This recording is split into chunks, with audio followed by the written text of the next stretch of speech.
नमस्कार दोस्तों। बात है अयोध्या की। नई नई शादी हुई थी घर में। बड़ी धूमधाम से शादी का समारोह चलता है। सारे काम विधि विधान से होते हैं।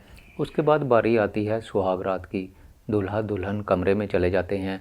सब कुछ ठीक से चल रहा था, लेकिन उसके बाद अचानक से ही कुछ ऐसा होता है जो कि सबको हैरत में डाल देता है। सुहाग रात को दूल्हे दुल्हन की मौत हो जाती है। पत्नी शिवानी की डेड बॉडी कमरे में बेड पर पड़ी हुई थी और पति प्रदीप फांसी के फंदे पर लटका हुआ था। इतवार का दिन था। सुबह 8 बज चुके थे। सारे परिवार वाले उठ चुके थे, लेकिन दूल्हा दुल्हन का कमरा अभी भी अंदर से बंद था। पहले तो घर की महिलाएं मजाक करती रही कि दुल्हन बहुत खूबसूरत है, लगता है इसलिए दूल्हे का बाहर आने को मन नहीं कर रहा। यूं ही काफ़ी देर तक हंसी मजाक का दौर चलता रहा।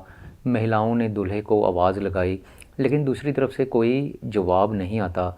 घर वालों ने दरवाज़ा खटखटाया, लेकिन अभी भी कोई दरवाजे से खोलने के लिए नहीं आया। दूल्हे की बहनें खिड़की की ग्रिल को निकालकर खिड़की को खोलती हैं और अंदर झांक कर देखती हैं, तो अंदर का नज़ारा देखकर सबके पैरों तले ज़मीन खिसक जाती है।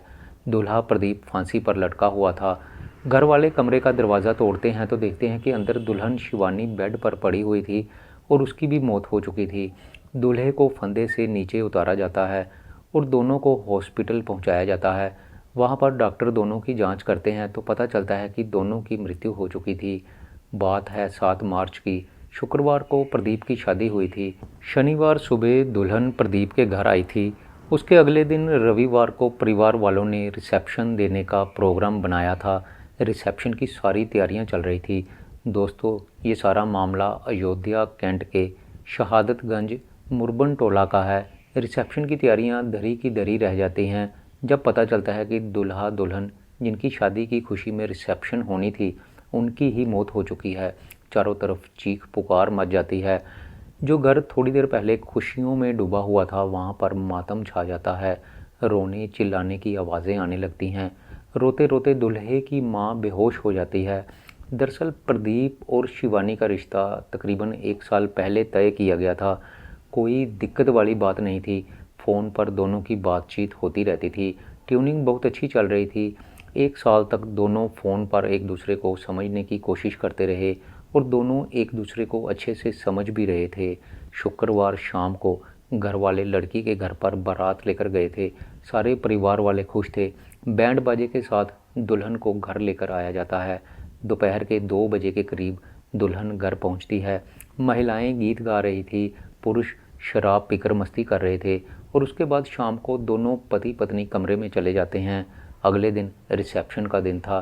दूल्हे का छोटा भाई मंडी गया हुआ था सब्जियां लाने के लिए, लेकिन जब वो वापस घर आता है तो घर का सारा माहौल बदल चुका था। अभी कुछ देर पहले जिस घर में खुशियां नज़र आ रही थी, वहाँ हर तरफ रोने चिल्लाने की आवाज़ें आ रही थी।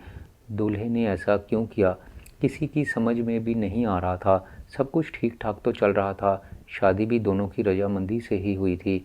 ऐसा नहीं था कि लड़के या लड़की पर किसी भी तरह का कोई दबाव हो। प्रदीप, जिसकी उम्र 24 साल होती है, वो घरों में टाइल्स लगाने का काम करता था। प्रदीप का एक भाई और 3 बहनें हैं। कुछ देर पहले उसके पिता की मौत हो चुकी थी। दूसरी तरफ लड़की शिवानी दिल्ली की रहने वाली होती है। शिवानी की एक छोटी बहन और एक छोटा भाई है। दूसरी तरफ लड़की के पिता भी अपनी बेटी की मृत्यु की खबर सुनकर हैरान रह जाते हैं, क्योंकि थोड़ी देर पहले तो सब कुछ ठीक ठाक था। बारात हंसते गाते उनके घर पर आई थी और उनकी बेटी को अपने साथ वो लोग लेकर गए थे। बेटी को उन्होंने सारे रस्मों रिवाज पूरे करके विदा किया था। फिर एकाएक क्या हो गया कि अगले ही दिन उनको ऐसी खबर सुनने को मिलती है जिसकी कि उन्होंने कभी कल्पना भी नहीं की थी। लड़की के पिता खुद हैरान हैं।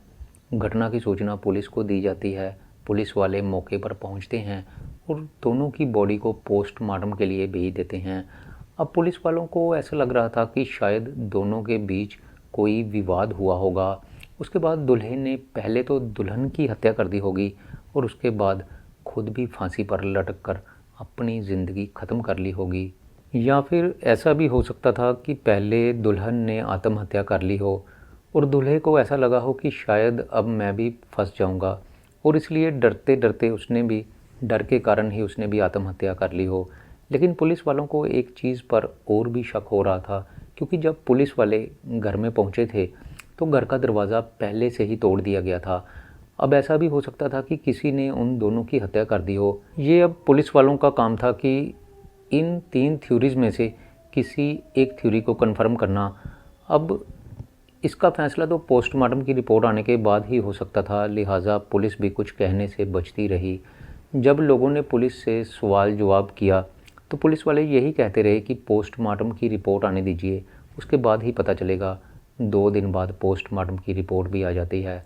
पोस्टमार्टम की रिपोर्ट आने के बाद पता चलता है कि ये मामला लड़की के सुसाइड करने का नहीं था, बल्कि उसकी हत्या की गई थी। हत्या शिवानी का गला दबाकर की गई थी। शिवानी के गले पर उंगलियों के निशान मिलते हैं, नाखून काफ़ी गहरे तक जा चुके थे। शिवानी को मारने के बाद उसके पति ने भी सुसाइड कर लिया था, यानी कि ये हत्या के बाद सुसाइड था। पुलिस वाले पूरे कमरे की तलाशी लेते हैं। कमरे में प्रदीप का मोबाइल भी पड़ा हुआ था। जब मोबाइल की जांच की जाती है तो पता चलता है कि प्रदीप के मोबाइल में एक मैसेज आया था। मैसेज में लिखा था, शिवानी मैं तुमसे प्यार करता था और तुमने मुझे धोखा दे दिया और कहीं और शादी कर ली। बड़ी अजीब बात थी दोस्तों, मैसेज शिवानी के लिए था लेकिन आया उसके पति के फ़ोन पर था। ये कैसे हो सकता था?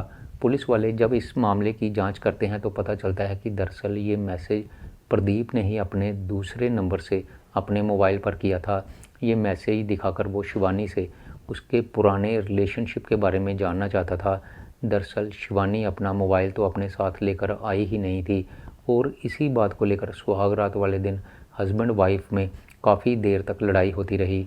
प्रदीप को शक था कि उसकी बीवी का किसी और के साथ रिलेशन है, इसलिए उसने अपनी बीवी को चेक करने के लिए अपने दूसरे मोबाइल से अपने मोबाइल पर एक मैसेज भेजा और वो मैसेज वो अपनी पत्नी को दिखाकर कहता है कि ये मैसेज तुम्हारे लिए आया है और तुम्हारे प्रेमी ने भेजा है, मुझे उसके बारे में सब कुछ बताओ, वह कौन है। शिवानी के लिए ये बड़ी अजीब बात थी। वो अपने पति को लाख समझाने की कोशिश करती रही कि उसका कोई भी प्रेमी नहीं है, अगर होता भी तो वो उसके नंबर पर मैसेज करता, ना कि उसके पति के नंबर पर।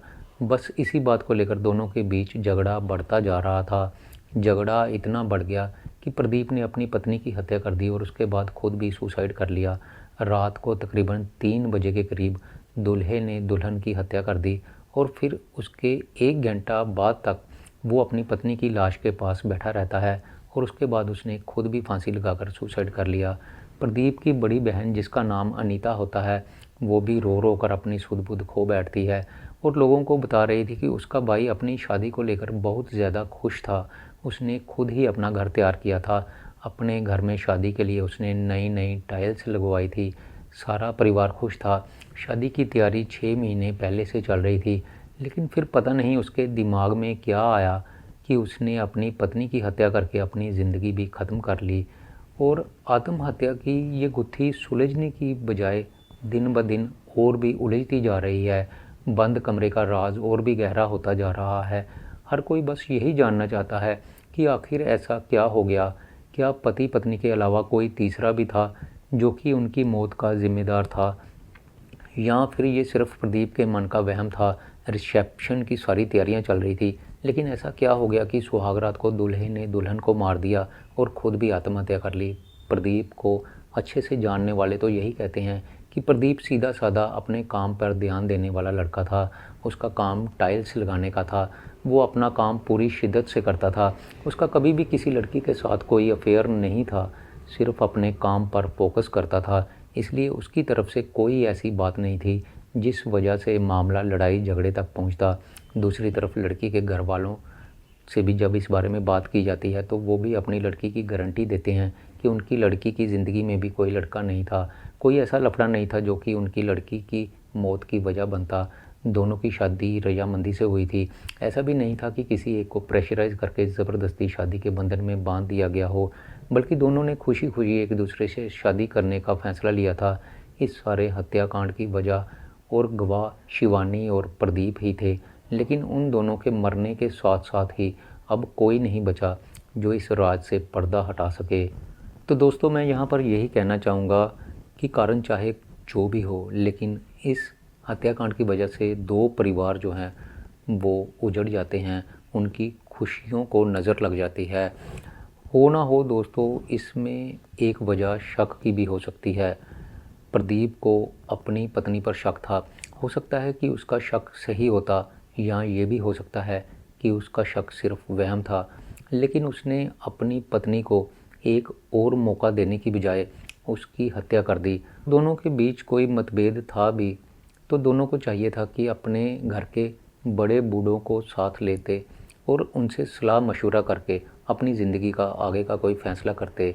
तो दोस्तों, मेरी आज की ये कहानी यहीं पर ख़त्म होती है।